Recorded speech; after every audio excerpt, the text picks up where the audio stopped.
Bueno, Listo. a los gustos dicen que hay que dárselos en vida, y yo me estoy dando un gusto muy grande, que es charlar con uno de los políticos que admiro, Sergio Fajardo.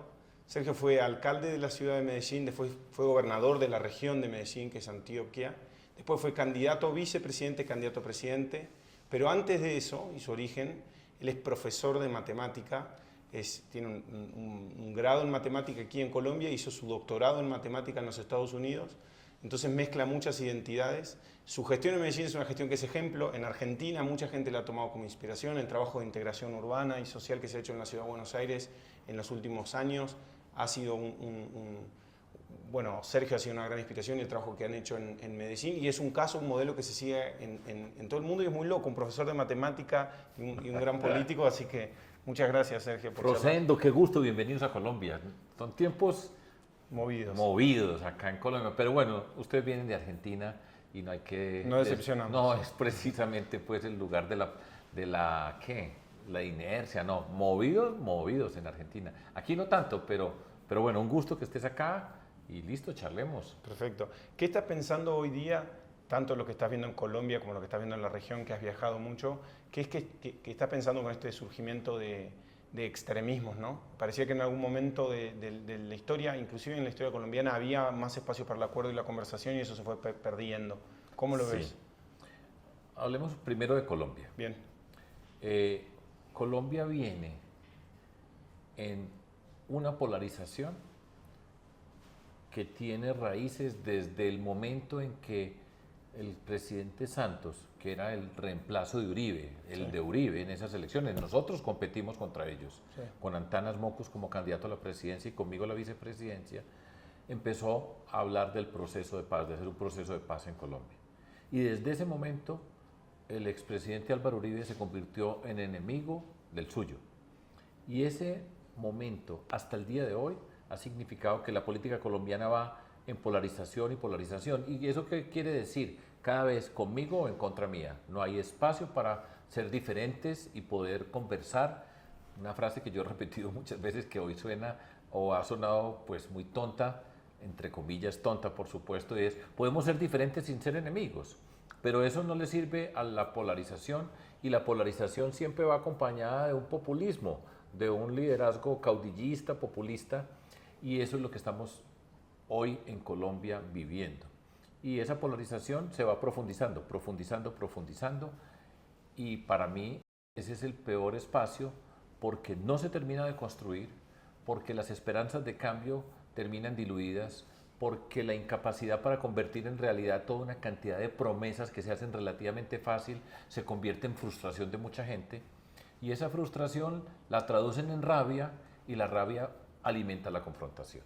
Ese es el panorama para mí hoy en Colombia y en el fondo, en el espíritu de América Latina. Podemos ver esa película de lado a lado. Yo soy profesor en México, en el TEC de Monterrey, y he visto lo que pasa en México, el gobierno del presidente Andrés Manuel López Obrador, las confrontaciones que tienen allá. Y si nosotros revisamos esta América Latina, arrancamos desde México, mire lo que pasa en Guatemala, casi no pueden posesionarse el presidente, El Salvador, para mí una cosa de locos, en Nicaragua, bestialidad, Honduras perdida, Costa Rica en circunstancias extrañas, después Panamá, que es un sitio particular, pero Martinelli, que fue presidente, puede llegar otra vez y asociado con corrupción, y vamos bajando y está Venezuela, y mire lo que pasó en Ecuador, y sigue bajando, está Perú, Bolivia, las confrontaciones, en fin, Chile, lo que ha pasado, pues Argentina, fíjese, revisando nuestro continente, y yo no he puesto en nuestro continente a los Estados Unidos, que pues es algo que es inconcebible entre el que era la potencia mundial o ha sido potencia mundial y la situación de Trump y eso, es loco, es muy loco este mundo, dolorosamente, porque es muy dañino. Pero vos hablas siempre de una cosa vinculada a la confianza como algo muy relevante para la construcción de, no sé, de gobernabilidad o de procesos sociales. ¿Crees que se ha ido rompiendo la confianza, que es algo de lo que fue pasando, digamos? Sí. Hay una desconfianza permanente en la política, en la mayoría de las personas en la política, y se va avanzando la desconfianza hacia las instituciones, y eso es muy enredado. Es muy enredado por dos razones. Una, Yo creo que la confianza es la materia prima que tiene un líder para convocar y para arrastrar. Desde que haya confianza nos podemos movilizar. Pero la confianza se construye, la confianza no se compra, no se regala, no se hereda. La confianza es una construcción en el tiempo, donde tiene que ver con la coherencia, con la consistencia, de hacerse confiable en el sentido de decir, esta persona o esto significa algo que yo sé, que es predecible, no quiere decir que yo esté de acuerdo, pero lo puedo respetar. Eso se ha deteriorado de una manera gigantesca. Y ahí crece, por supuesto, entonces la polarización, el insulto, la agresión, y esos son los tiempos que estamos viviendo. Ahora, yo soy un optimista permanente. Yo creo que volverá el momento donde la decencia se convierte en algo viral. Lo digo en estos términos de ahora. Vos, volviendo al punto de lo que me decías al principio, esta idea de promesas rotas de la política hacia la sociedad o hacia la gente, hacia los ciudadanos, y de la política con la política, ¿no? Es importante ese juego de intentar ser consistente con lo que uno piensa, recién lo decías. Me queda la idea dando vueltas en la cabeza porque no se lo escucha tanta gente. Y vos decís algo, nunca te consideraste de izquierda ni de derecha. Nunca. Es muy loco, tu movimiento siempre fue muy nítido en que esas categorías no les interesan. Exactamente. ¿Puedes explicar un poco más de eso? Sí, es una buena explicación y gracias por la pregunta porque me gusta.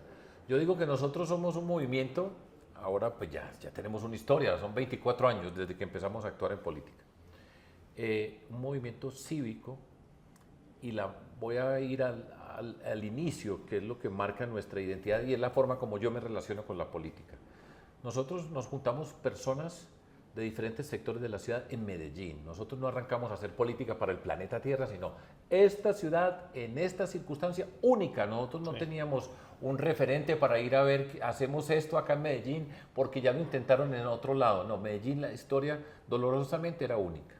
Y entonces éramos personas de los sectores sociales, de ONGs, del mundo académico, mi mundo original, de la cultura, del emprendimiento, algunas personas del mundo de las empresas, de diferentes sectores.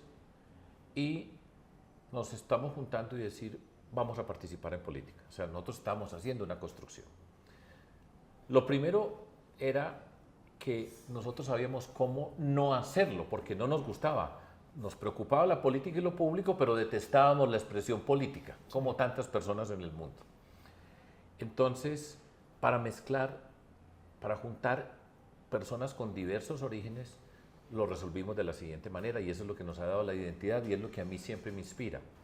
Lo primero que dijimos, aquí estamos 50 personas, un grupo pequeño, pero representativo. ¿Cuáles principios compartimos nosotros? Y nos pusimos en serio a la tarea. Sentémonos, nos encerramos 2 días, un taller de un fin de semana. Con pizarrón así, con pizarrón, papeles aquí, papeles allá. A mí no me gustaba mucho eso, pero así lo hicimos, discutimos y llegamos a decir, estos principios, 10, son los que nosotros todos acá compartimos. Podemos tener diferencias, pero estos principios son la plataforma sobre la cual vamos a construir lo nuestro. ¿Siguen siendo los mismos al día de hoy? Para mí sí, hasta el día de hoy. Yo llevo 24 años siguiendo por ese camino. En segundo lugar, lo que nosotros no dijimos, bueno, ¿cuál es la ideología nuestra? No, ¿cuáles son los problemas que queremos resolver? Nos planteamos los problemas. Por supuesto, cuando uno escoge un problema, pues hay una carga política detrás. Claro. Si nosotros decimos las desigualdades, eso significa que tenemos una forma de mirar la sociedad. Entonces planteamos, los problemas que queremos resolver son las desigualdades sociales profundas, Medellín, recuerden, en un comienzo. 2, la violencia. Bueno, no hay que explicar lo que significó la violencia y la destrucción. La cultura de la ilegalidad, la corrupción. Vimos estos 3 problemas. Vamos a resolverlos. Todos teníamos orígenes, ya te dije, organización social, ONG, territorialmente distribuidos, emprendedores, cultura, y nos juntamos, cada quien aportando, y fuimos capaces de decir, vamos a trabajar en los problemas. Aportábamos desde la perspectiva que estábamos, para hacer una propuesta. Entonces no arrancábamos con una ideología que ya tiene resuelto todo, que para mí es fastidioso. Yo puedo compartir ciertos elementos, pero recuerden que es que la ideología le dice yo ya sé todo. O sea, yo llego a predicar, usted llegue, ¿le parece o no le parece? Nosotros llegamos a construir, nos atrevimos a construirnos. Eso es apasionante. Pero después nos preguntamos, bueno, ¿y cómo se consigue un voto? Pues, ¿qué idea? Nosotros sabíamos cómo no conseguir los votos. Claro. Entonces, ¿qué hicimos? Algo que a mí me cambió la vida. y es caminando. Vamos a caminar, vamos a encontrar con la gente. El principio de mercadeo nuestro era, la gente de la casa sale y por caminar no cobran. Nosotros tomamos, como decimos acá en Colombia, tinto, que es el café, y agua, y vamos a trabajar. Y empezamos a recorrer. Lo que yo he caminado, caminando con personas, entonces yo, pero esto con un montón de gente maravillosa de todas estas partes, en Medellín, yo entendí que es el tejido social. Aprendí algo muy importante que es muy difícil en estas construcciones, escuchar. Los que venimos por ejemplo, yo vengo del mundo intelectual, académico, arrogantes, sabemos mucho, muy inteligentes, mucha gente así que ya sabe todo, ¿sí? Y es que pues hay que explicarles para que hagan lo que yo digo, aprender a escuchar, aprender a incorporar, aprender a hablar de último, aprender a construir. Y así fue lo que hicimos, entonces caminando, escuchando. Entonces todo ese trabajo que habíamos hecho de propuestas, de miradas para enfrentar los problemas, lo poníamos en la tierra. Entonces yo he hablado de tejido social, mucha gente habla del tejido social y no tienen ni la más mínima idea qué es eso. No tienen ni la más mínima idea qué significa para una persona que vive en condiciones de desigualdad en términos emocionales. Entonces pegamos, estábamos haciendo política, estábamos construyendo y nosotros no teníamos entonces una Biblia, con todo el respeto por la Biblia, ¿sí? Teníamos una Biblia que nos daba las respuestas y no era lo que estábamos construyendo. Entonces ese es nuestro espíritu, cívico, alternativo, capaces de confrontar, y así lo hicimos. Y yo sigo pensando que eso es valioso. Ahora es complejo pues toda esta historia y todo este recorrido. Pero cambió la época, ¿no? Del 99, que vos llegaste a la alcaldía, a hoy. 2004. 2004, perdón. En 99 arman el partido. 99 en diciembre arrancamos con el movimiento. Perfecto. En enero estábamos en la calle. Ha cambiado la época. Cambió. Sin duda. Porque hoy pienso hoy, digo, no había redes sociales prácticamente. 2004 es... Pero uno desea mandar un email, claro, costaba un poco de plata y era dificilísimo. Cuando ganamos la alcaldía, yo cuento y siempre decía, aprendí a dar la mano, aprendí a mirar a los ojos, claro, a las personas, pues aprendí a escuchar, ¿sí? A establecer 20 segundos de relación con una persona y saber que al darle la mano le estoy transmitiendo algo. A entregar un volante, que fue nuestra forma de presentarnos por todos lados, que se burlaron mucho de nosotros. Hoy en Colombia todo el mundo reparte volantes. Todo, sí, eso ya no es ninguna novedad. ¿No se acuerdan lo que nos pasó a nosotros? Yo me acuerdo que es el mismo discurso que digo dando todavía. Cuando estoy en un semáforo para darle un volante al conductor de un autobús, digo, mira hombre, como hablamos los antioqueños, esta es la propuesta nuestra. Si te gusta, apóyanos. Y le he añadido algo. Y si no te gusta, no lo botes al suelo.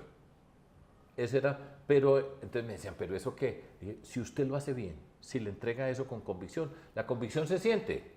Sí, sí. Y esa fue nuestra forma. Hoy están las redes sociales, que es un cambio impresionante. Que igual vos sos una persona muy adaptable a la época, sos muy seductor, tenés tu canal en YouTube, pero estoy aprendiendo. Yo vengo rezagado, la verdad es que vengo rezagado y me cuesta trabajo porque, y no lo he hecho fuerte, ahora estoy en otra etapa. Ya les cuento un poco, porque pues yo vengo del texto, yo era columnista de periódicos, o sea, estaba acostumbrado a escribir y decía, bueno, mire esta maravilla que escribí aquí, qué bueno, pero entonces en este mundo digital ya esa comunicación no va. Es audiovisual, 100%. A mí me cuesta trabajo, entonces yo soy profesor que dicta una clase y ahora tiene que decir usted eso en un minuto y si no es un minuto es largo, entonces tiene que ser así vertical, por todas estas cosas que en principio van en contravía de mi formación, de la manera como me he vivido el mundo. Entonces he ido aprendiendo de a pocos. Ahora, fíjate, en este año, estoy empezando a incursionar en serio a Instagram, a TikTok, a todas esas redes que me costaban trabajo. Encontré una persona joven y le dije, bueno, estoy dispuesto a aprender. Yo ya a esta edad estoy dispuesto a aprender. Pero yo le decía, no me ponga a hacer payasadas, ¿me entiende? Payasadas, tonterías, hacer bailes y cosas de ese estilo, pero hagámosle. Y entonces estoy en ese proceso y lo estoy disfrutando. Vas aprendiendo. Estoy aprendiendo. Pero es interesante, pues yo tengo que tener, por supuesto, la inteligencia para entender que hay otras formas de comunicarse, pero hay que encontrar ese tejido digital. Así como hablo del tejido social, ¿cómo es el tejido digital? Tu red que te entiende, que le importa tu mensaje. Exacto, y entonces ella me decía, usted es un político como todos. Usted dice que, por ejemplo, a manera de ilustración, Usted dice que es el profesor, dice, yo soy profesor, he sido la vida, esa es mi definición, científico, matemático, hoy soy profesor no de matemáticas, pero de liderazgo, que es un tema que he venido trabajando muchísimo, de gestión pública, de desarrollo territorial, los aprendizajes durante todos estos años. Pero me dice, pues eso lo dice usted, pero ¿cómo hace una persona de 22 años para saber que usted es un profesor? ¿Por qué usted dice? Y yo, pues no sé, pues yo pensé que todo el planeta sabía que yo era profesor. Claro. Pues no. Y entonces me dice, tenemos que contar historias. Digo, ¿qué significa contar historias? Hablar en otro lenguaje, presentar de otra manera. Bueno, estoy en este momento que estamos hablando, estoy en ese proceso de aprendizaje. Me parece divertido, me gusta, es un reto. Y lo estoy disfrutando. ¿Y aprendés como aprendías mirando a la gente en su momento haciendo lo que decías vos de tejido social, ahora en el mundo digital? Porque me parece que hay una tensión que se viene, que es la tensión esta de, vos, tu historia es la historia del poder local, ¿no? De la organización, de ganar las estructuras establecidas, de crear algo distinto y de crear una fuerza política que piensa distinto la campaña y después el gobierno, que después podemos entrar. Ahora me cuestiono o te pregunto, ¿no? ¿Cómo haces para transformar eso que hiciste a nivel local, a nivel nacional o más? Porque tu mensaje trasciende de vuelta. Es el reto, ese es el reto. En el 2018 nosotros estuvimos a esto de ganar la presidencia de la República, a esto. Todavía estaban entrando las redes sociales. Sí. Después del 2018 cambió. Para acá ha sido una locura, sí, una locura. La pandemia también aceleró, ¿no? La pandemia aceleró muchas cosas, pero yo, por ejemplo, no ponía atención a muchas de las cosas que pasaban ahí. Claro. No me gustaba, entonces las despreciaba. No las despreciaba, sino que la ponía a un lado, porque no era mi forma natural. Y fue un gran error. Fue un gran error político, no entender la dimensión de esas redes. Ahora, pues, estoy en este proceso de entenderlas, de saber comunicar, esa idea de las historias, que sepan usted quién es y tiene que ser 30 segundos, un minuto para decir, por ejemplo, voy a contar un ejemplo que para argentinos pues eso nos une. Yo amo el fútbol, ¿sí? Soy hincha del Medellín, no del Nacional. El Nacional es el conocido por todo el planeta, ¿sí? El Medellín somos un poco más chico. Somos más chicos, pero entonces, por ejemplo, hice una historia donde les dije, les voy a contar mi vida roja. Y empiezo yo a contar cuando fui con mi papá por primera vez al estadio, la primera alineación, mi primer ídolo, tu papá sí debe saber quién es, era Omar Orestes Corbata, que jugó en el Medellín. Yo siempre tuve, en términos futbolísticos y además en culturales en muchos sentidos, amor por la Argentina. Yo siempre estuve cerca del fútbol argentino, yo me compraba la revista El Gráfico, sí. Había otro que era, ¿cuál era la otra? Goles, Gráfico y Goles. Yo me sabía todas las alineaciones de todos los equipos de Argentina. Entonces empiezo a contar mi vida. Entonces, ¿por qué? ¿Cómo fui yo con mi papá al estadio de 7 años? El primer partido que vimos, ¿sabe cuál fue? Medellín-Peñarol. Y me acuerdo todavía quién era el arquero de Peñarol. Entonces cuento esa historia. Después, mis hijos, a ellos los llevé al estadio. Con los hijos estuve en el estadio, muestro unas fotos. Y ahora yo tengo una nieta y la nieta me entrega ahora en diciembre un corazón azul y rojo, que son los colores del Medellín. Y digo, entonces hay que contar esas historias. Y total. Yo no estaba... Lo hubiese minimizado. Hace 10 años lo minimizaba. Pues sí, yo dije, no, ¿qué me voy a poner yo a hablar pues, del Medellín y a contarle a todo el mundo? Pero bueno, así es. El ciclismo, a mí me gusta el ciclismo. Yo me caí de la bicicleta, me quebré la cadera. Entonces cuenta la historia de quebrarse la cadera. Pero pues, ¿eso qué tiene de atractivo? No, lo hace a usted ver desde otra perspectiva. Bueno, ese es el mundo que estoy explorando. Me parece apasionante, duro, difícil. Hay mucho odio porque además se presta, ahí sí se presta. Total. Para todos estos populismos, para todas estas confrontaciones, el mundo de las redes es preciso. Porque personas que no han tenido voz hablan ahí y ahí no hay, la razonabilidad es bien escasa. Pero bueno, es un desafío. Es un desafío. Que vos planteas siempre la educación como una prioridad y como inclusive tu eslogan de campaña de gobierno, y la educación siempre ha tenido un rol muy grande, obviamente por tu formación, prejuzgo, pero también por el rol que tiene la educación en la sociedad. ¿Cómo se educa para esta época, si tenés que pensarlo así? afuera de la caja o adentro de la caja. Tal vez es algo más tradicional de lo que uno piensa. Mira, ese es de los temas interesantes que tenemos en estos tiempos. Pero yo creo, aquí lo que ha pasado es entender esa educación cognitiva, la estructura básica del conocimiento, las matemáticas, la lectura, la ciencia, la escritura, que son y serán siempre necesarias. Usted puede encontrar otras formas de expresar, pero están ahí. Son los bloques fundamentales. Son un bloque fundamental. Hay una concepción distinta que es en este mundo diferente al que yo crecí, y es cómo hacer que ese proceso de educación involucre para los niños, niñas, para las personas que están educando, elementos que le pongan sentido a la vida que tienen alrededor. Eso es dificilísimo. Es más fácil, yo estudié el teorema de Pitágoras como lo demostró Pitágoras. ¿Sí? Y me encanta, además me encanta así. Pero entender cómo incorporar todo este conocimiento, todas estas herramientas que tenemos acá a la mano para hacerlas relevantes para la vida de las personas. Eso suena bonito, es dificilísimo. Es dificilísimo, porque a los maestros, a las maestras se les pide mucho. Y de la mano de eso, entender las competencias socioemocionales, en el sentido de conocerse, el sentido de la capacidad de trabajar en grupo, otros elementos que son necesarios incluir. Entonces, para la educación es un proceso bien difícil. Repito, se dice fácil, esto es lo que hay que hacer.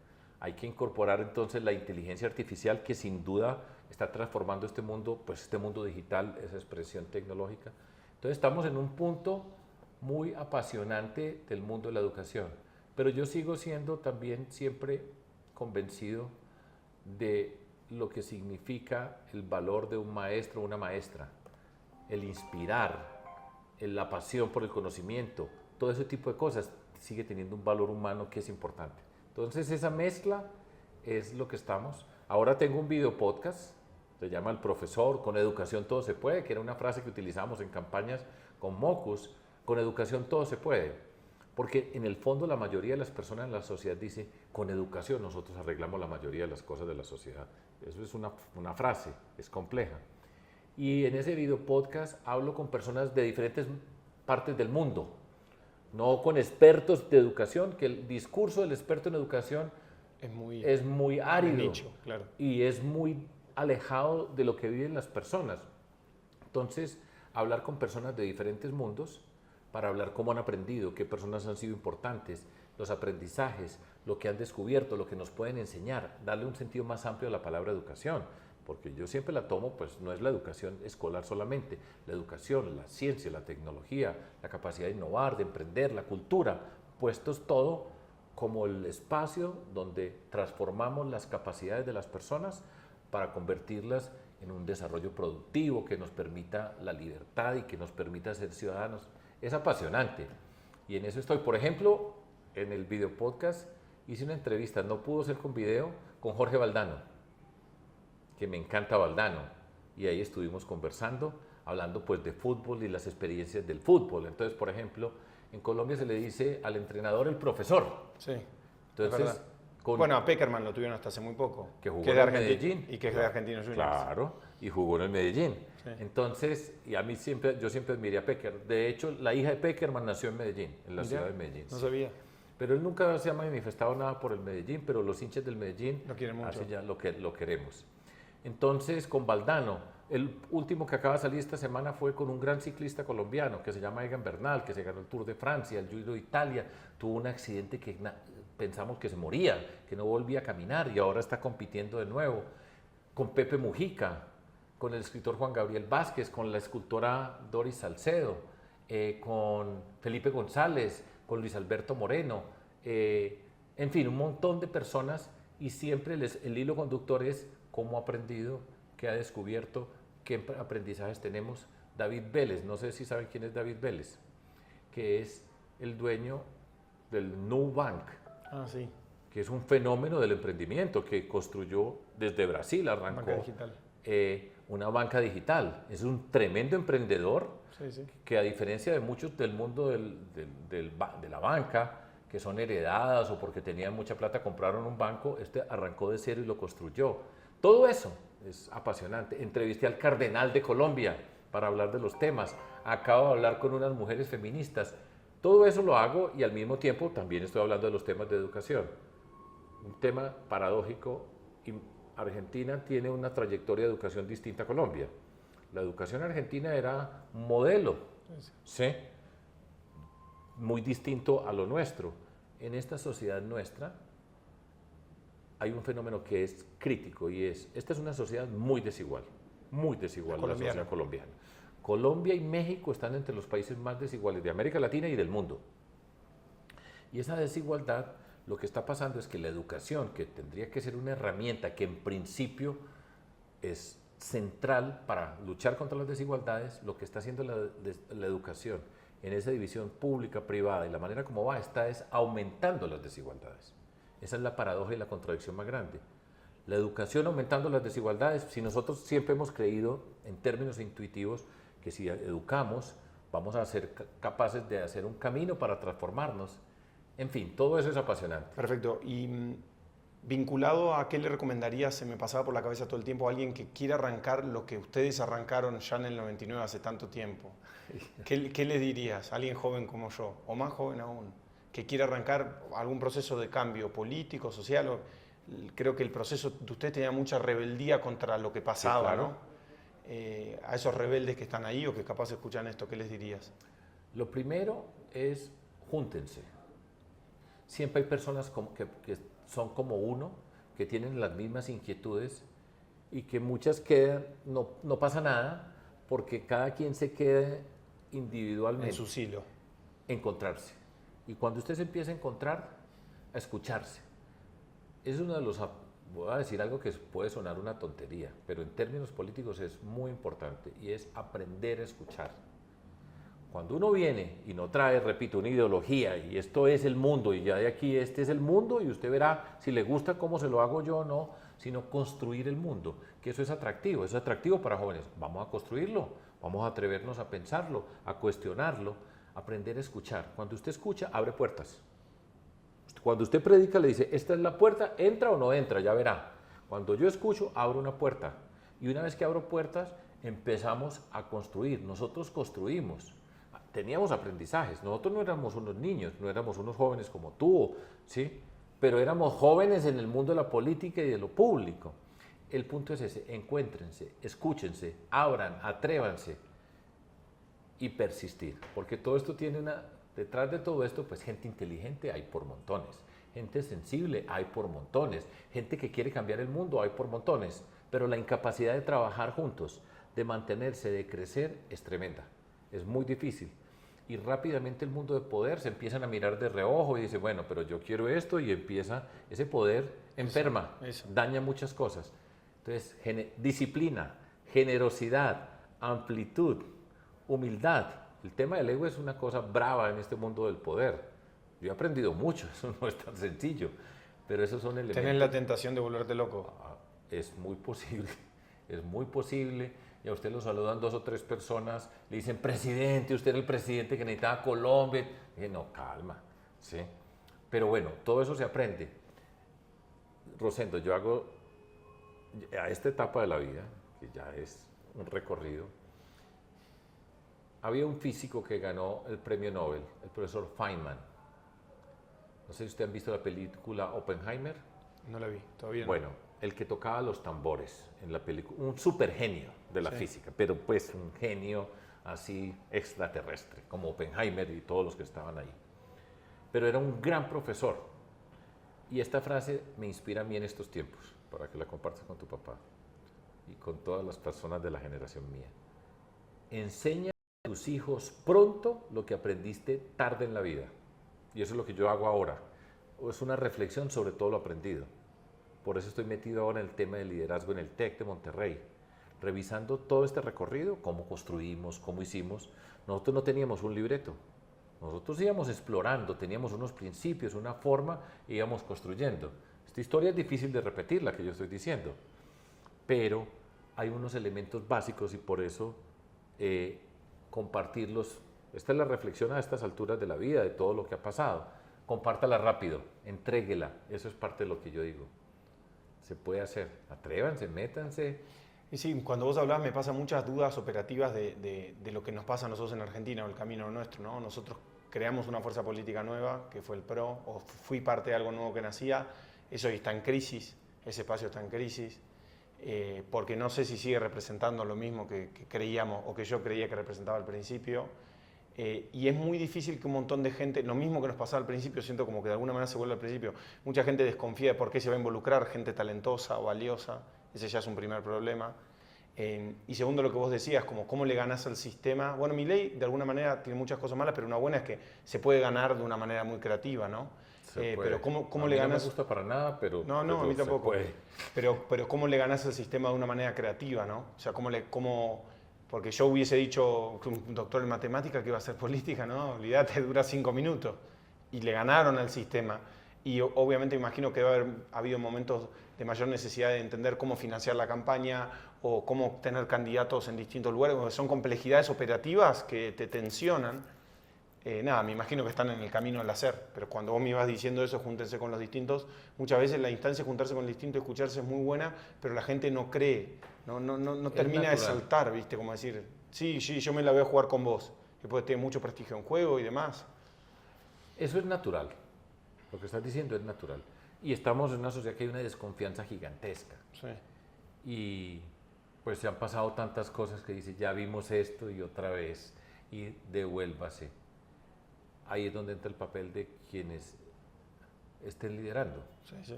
La capacidad, esto es parte fundamental, sacar lo mejor de las otras personas, de reconocerle el valor a las otras personas, que es muy difícil en este mundo porque todo el mundo empieza a tener intereses. Por ejemplo, cuando vienen elecciones, yo quiero estar en una lista. Claro. Entonces todos están mirándose de reojo porque yo quiero estar en una lista. Nosotros arrancamos de cero, nosotros éramos cero. Claro. Como David Vélez para el banco que hizo, cero. Nosotros no recibimos una herencia política, no veníamos de una militancia que traíamos una gente que habíamos disidencia, nada, cero. Entonces, pues lo que teníamos enfrente era para construirlo nosotros. Y una de las cosas grandes que yo aprendí liderando este proceso, aprendí mucho de cómo se lidera, de cómo se convoca a las personas, cómo se escucha, cómo se incorpora a lo que estás construyendo. Y ahí se va construyendo la confianza, que es lo que no hay, para arrancar no hay. Y en la medida que usted empieza a tejer esa confianza va fortaleciendo el liderazgo. Pueden ser otros liderazgos, pueden ser varios liderazgos.